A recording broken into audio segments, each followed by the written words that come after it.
Si contour versus bronzer, unahin natin si contour. Si contour, ang technique na binibigay sa ating face is to define, sculpt, and enhance yung natural structure ng face nyo. Katulad ng ganyan. Sige, mag-contour tayo.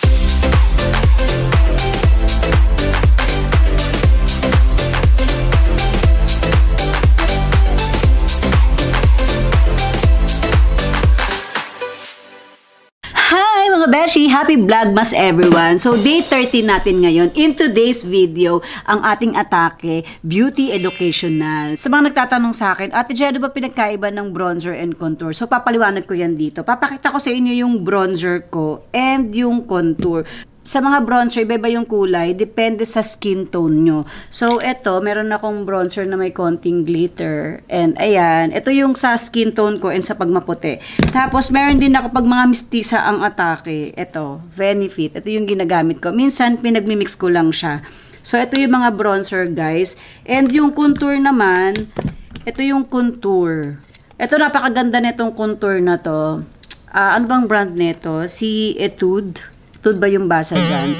So, ayan siya, diba? Konti na lang. Papakita ko sa inyo yung pinagkaiba ng kulay nila. So, simulan na natin. Explain ko lang sa inyo ng very, very light. Malinaw ba yung camera natin? Okay, si contour versus bronzer. Unahin natin si contour. Si contour, ang technique na binibigay sa ating face is to define, sculpt, and enhance yung natural structure ng face nyo. Katulad ng ganyan. Sige, mag-contour tayo. Okay? Kunwari, meron kayong malapad na ilong, di ba? Ang mga Pilipino usually, medyo malapad yung ilong, like me, di ba? So, kailangan gumamit tayo ng tamang brush para hindi kayo mahirapan. Kasi, pwede nyo paliitin yung ilong nyo at kung meron naman kayong pali para ng eroplano sa inyong forehead, pwede nyo rin niyang paliitin. I-emphasize yan or lagyan ng illusion. So, maglalagay tayo ng contour sa face para makita nyo. Pag magko-contour kayo, kailangan gumamit kayo ng tamang brush. Okay? Para mas madali nyo siyang gawin. Ito, medyo flat yung brush niya. Ganyan, na may pa ganito. Kasi, maglalagay tayo ng illusion, ng symmetrical sa ating ilong para mas ma-define pa yung ilong natin.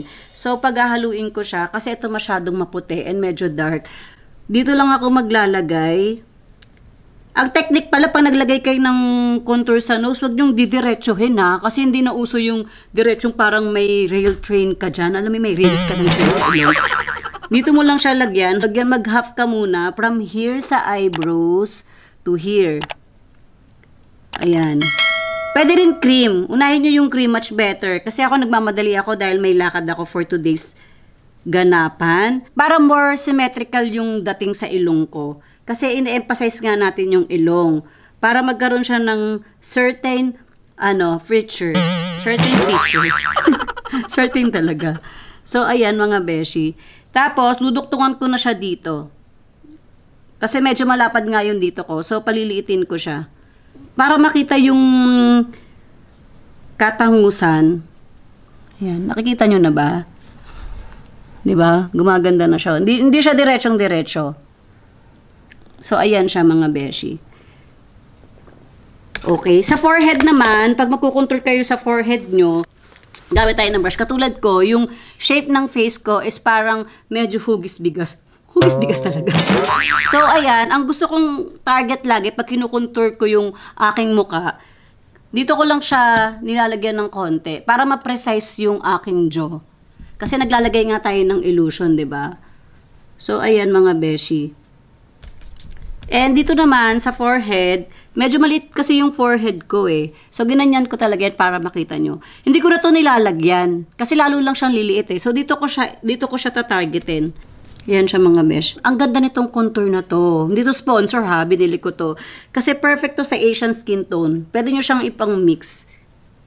Very subtle lang yung kulay niya. Hindi siya nakakatakot. Nakikita nyo na ba yung pagbabago? Lalagyan lang natin siya ng bonggang-bongga na ganyan. So, para tas dito, minsan naglalagay din ako dito. Eh, wala naman tayong ganap eh. Ito i-share ko sa inyong technique. Maglalagay tayo ng highlighter. Sa highlighter pala ha, yung tip na mabibigay ko sa inyo, huwag nyo didiretsuhin ng ganun yung nose nyo. Kasi nga, syempre, in-emphasize nyo yan eh. Diba? Parang sinasabi nyo, uy, tignan mo yung nose ko, ho, tangos na tangos. Kailangan yung natural looking siya. So, pag maglalagay kayo ng, highlighter, dito lang kayo maglalagay sa top. Sa top. Pero kung medyo may kataasan yung dito nyo, like may parang pataas yung nose ko, diba? Gusto ko nga ito pabago eh. So, dito nyo lang siya lalagyan. Huwag nyo siyang dediretsuhin. Kasi very, very, very wrong yun. Pero kung amats nyo diretsuhin, bala kayo sa buhay nyo. Basta yung tama is ganyan lang. Putul-putulin nyo lang para hindi siya ganun kahalatang diretsyong buong highlighter. So, ganyan yung gagawin nyo sa highlighter. Bronzer naman mga beshi, alam mo yung tinamaan ka ng natural sunlight, sinankiss ka ng araw. So, ganun yung bronzer na nagbibigay siya ng definition sa mukha mo. Tinamaan tayo ng araw, especially, di ba tayo, tropical country, makikita mo parang nagbo-bronze ka. So, pag maglalagay ka ng bronzer, tandaan nyo, yung face mo na tinamaan ng araw, ano ba yung usually na pag naglalakad ka, yung tinatamaan ng araw sa'yo? For example, ito yung sunlight, tapos nakaganyan siya sa face mo. Syempre, naglalakad ka, di ba? Ano yung unang tatamaan? Dito.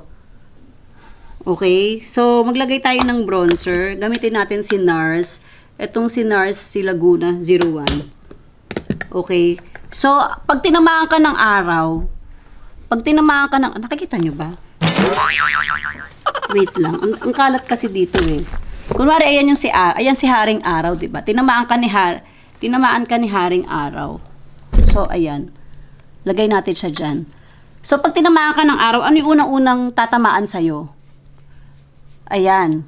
Yung ganito mo. So, dito ka maglalagay ng bronzer. Kailangan i-blend nyo ito ng maayos ha. Kasi pag di nyo na-blend yung bronzer ng maayos, mukha siyang pasa. Magmumukha siyang pasa. Kaya huwag kayong matakot i-blend ng maayos. Gumamit kayo ng magandang brush. Dun sa mga may tanong sa mga brush, pwede nyo ako i-PM sa Instagram account ko. Click nyo lang yung description box. Nandyan yung link ng Instagram account ko. So, ayan mga beshi. Dito tayo maglalagay. Kasi dito tayo tinatamaan ng araw eh. O kaya kung naka-sleeveless ka, diba? Gusto mo talaga parang may radiance yung katawan mo. Lagyan mo din ng bronzer. Pwede din yun. Favorite ko maglagay ng bronzer kasi yung bronzer ang lakas maka-Barbie. So, ayan. Diba? Pag tinignan nyo yung face ko, hindi siya mukhang pale. Kasi usually, tingin ka sa salamin pag bagong gising ka, parang amputla mo.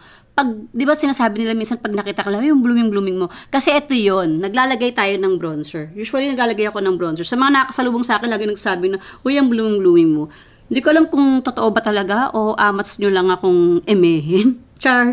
So, ayan mga beshi. Ayan yung bronzer. Pwede din kayo maglagay dito. So, nagkakulay ba yung mukha natin? Ganda, diba?